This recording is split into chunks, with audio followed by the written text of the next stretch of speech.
Hola, sean todos bienvenidos. En este momento les quiero compartir acerca del Evangelio según San Juan, capítulo 17. En esta porción de la palabra, el evangelista Juan nos narra un momento muy importante en la vida de Jesús. Sus últimos días acá en la tierra, relacionándose con sus discípulos. Vemos entonces que en primer lugar en esta oración Jesús ora por él mismo. En el capítulo 17, versículo 1 dice: estas cosas habló Jesús y alzando los ojos al cielo dijo: Padre, la hora ha llegado, glorifica a tu Hijo para que el Hijo te glorifique a ti. Sabemos entonces que en el Evangelio de Juan, cada vez que se habla de la glorificación de Jesús y del Padre, se está hablando inminentemente de la cruz. En la cruz el Padre fue glorificado. Es en la cruz donde Jesús glorifica al Padre. Pero también sabemos que ese trasegar hacia la cruz necesitó sufrimiento. El profeta Isaías lo predijo desde muchos años antes, en donde iba a ser sujeto a cantidad de maltratos, cantidad de dolores, que a sí mismo se iba a ver desfigurado.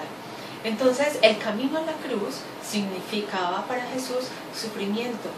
Y por eso en el versículo 5, el mismo Jesús le pide al Padre que lo regrese a su gloria inicial, aquella que se vivió desde antes de la fundación del mundo, en unidad con su Padre, de la cual se despojó para venir a morir por usted y por mí.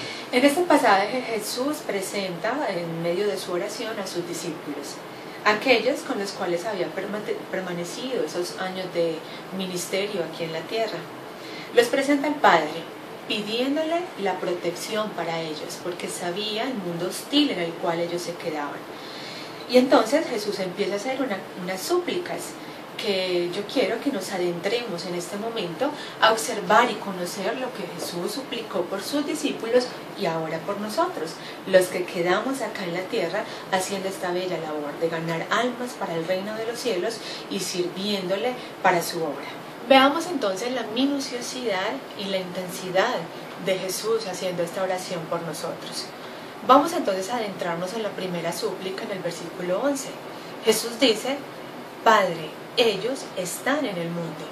Es decir, Jesús reconoce que nosotros tenemos que seguir acá, haciendo la labor, predicando el Evangelio, y que somos nosotros los encargados de ganar almas para el reino.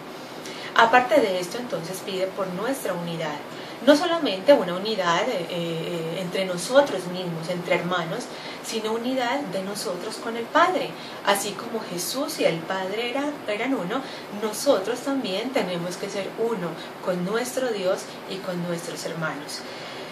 Esto un poco nos refiere a que si estamos unánimes, nosotros y con Dios, en comunión con el Señor, nuestro paso por el mundo va a ser mucho más protegido por nuestro Señor.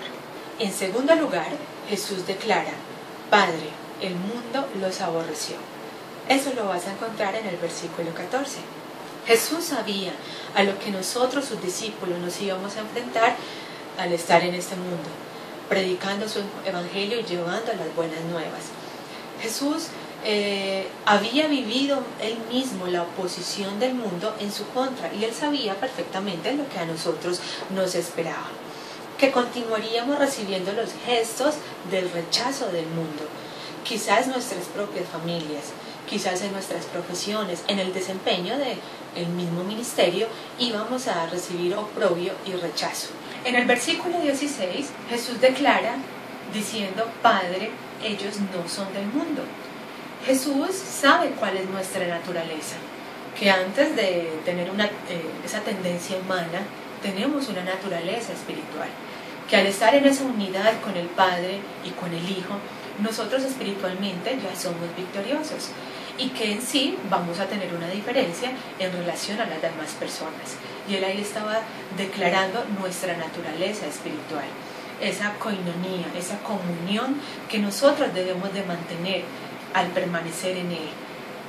Y es así como nosotros logramos salir victoriosos de cualquier tipo de adversidad, utilizando nuestra naturaleza espiritual y sabiendo que esa naturaleza reposa en la unidad con el Padre Celestial. La declaración de Jesús fue: Padre, yo los he enviado al mundo. Eso lo vas a encontrar en el versículo 18. Somos enviados de Dios, somos enviados de Jesús. Jesús sabía que nosotros íbamos a tener una lucha constante en ese llamado y al ser enviados con la obediencia. Éramos nosotros los que teníamos el llamamiento de seguir obedeciendo y caminar en pro de la consecución del aumento de almas en el reino de los cielos. Para concluir, este pasaje nos hace pensar cómo la oración de Jesús nos ha cubierto a todos nosotros a través de la historia. Además de que nos hace conscientes de que Jesús pensó en nosotros. Si pensar en el momento en que íbamos a nacer, nuestra edad, nuestra condición, Él ya había pensado en nosotros y nos había dejado un legado que requería obediencia, pero también un legado que requería permanencia en el mundo y por ende sufrimiento, porque el mundo y la hostilidad del mundo no han cambiado, sino que todos los días se incrementa, crece, y nosotros estamos todavía ahí, sometidos a tantos estímulos que el mundo trae y tantos dardos que el enemigo envía con el fin de hacernos daño. En segundo lugar, en el versículo 24, nos muestra la solución a la hostilidad de este mundo. Dice de la siguiente manera: Padre, quiero que los que me has dado estén también conmigo donde yo estoy, para que vean mi gloria, la gloria que me has dado, porque me has amado desde antes de la fundación del mundo. Es aquí entonces donde podemos concluir que la permanencia y la comunión con Dios es lo que nos fortalece para nosotros poder asaltar los problemas, las frustraciones, las debilidades y aún las desmotivaciones a las cuales nos afrontamos día a día en este mundo. El permanecer en Él, el estar en comunión constante con Él es lo que nos llena de fuerzas. Anímate. Tu problema tiene solución. Jesús está intercediendo por ti y la fortaleza del Padre viene hacia nosotros todos los días. A cada momento está nuestro Padre Celestial ayudándonos a salir victoriosos de cualquier situación que estemos vivenciando, dolorosa o no. Él vive con nosotros y nunca nos abandona. Déjame entonces orar por ti. Señor, yo te doy muchas gracias por la palabra que nos has dado en este momento.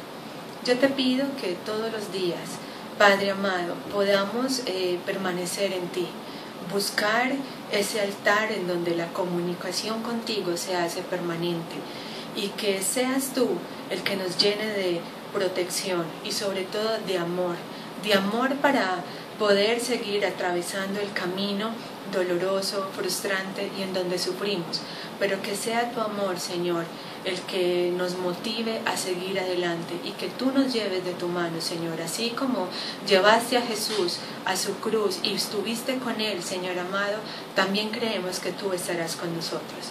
En tu santo nombre, Señor. Amén y amén. Gracias por escucharme. Hasta pronto.